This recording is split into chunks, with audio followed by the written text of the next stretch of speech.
like by the end of the week? Well, when I did the Welfare Food Challenge last year, I thought I was being extremely pragmatic about my grocery shopping, and I purchased a big bag of rice and chickpeas, because I'm a vegetarian.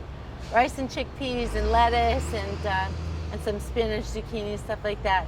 I ran out of zucchinis very quickly, and I was left in the end with a lot of rice, and I couldn't afford to get as much vegetables and fruit as I normally eat. So I was stuck eating a lot of rice. This year I decided I'm not going to get any rice. I'm going to get 2 cans of chickpeas, a bag of spinach. I'm going to get eggplant, bananas, try and get a greater volume of the things that I got last year rather than a different variety of things. So I don't know. I usually run out of bananas right away. I usually eat too many bananas and then I'm done. But we'll see. I'm going to try and make it last for 7 days. Do you think it makes it more difficult doing this as a vegetarian? I don't know. There's part of me that does believe it is. A lot of vegans and vegetarians that I know eat a lot of tofu, and they eat a lot of new products like vegan cheeses and this type of things. I don't buy them normally in my diet. They're just too expensive. And I don't eat that way, so it's not an issue for me. But I know for some of my other friends who don't eat as many fruits and vegetables as I do, they would be quite miserable, I'm sure, and they'll probably have headaches and feel lethargic.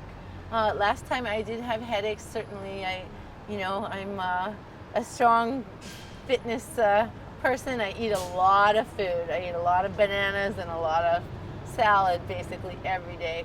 And on the Welfare Food Challenge, that would not be possible for me. I would not be able to eat as healthfully as I do normally. No way. It's great that people like yourself and Jenny Kwan are in this and doing this challenge, but who do you think really needs to take this challenge, and what do you think needs to happen in order for the changes to be made to the system? Well, I really think that what we need to do to promote awareness, it's also promoting understanding.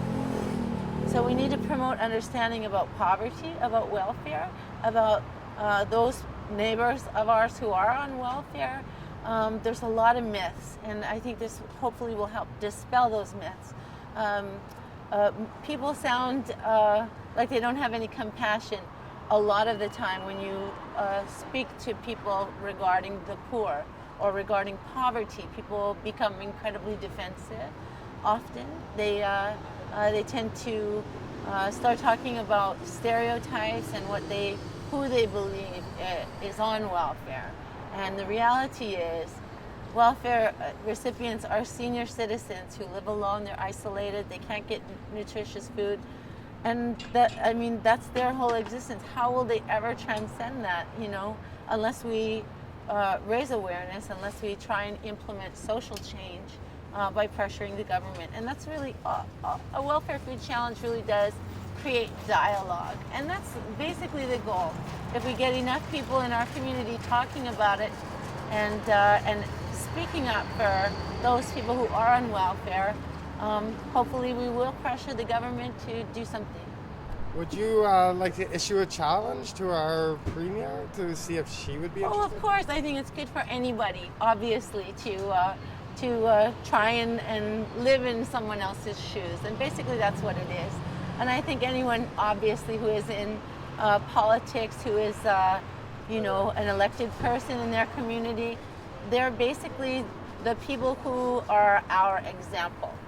So I think it would behoove anyone in politics to take the challenge, for sure.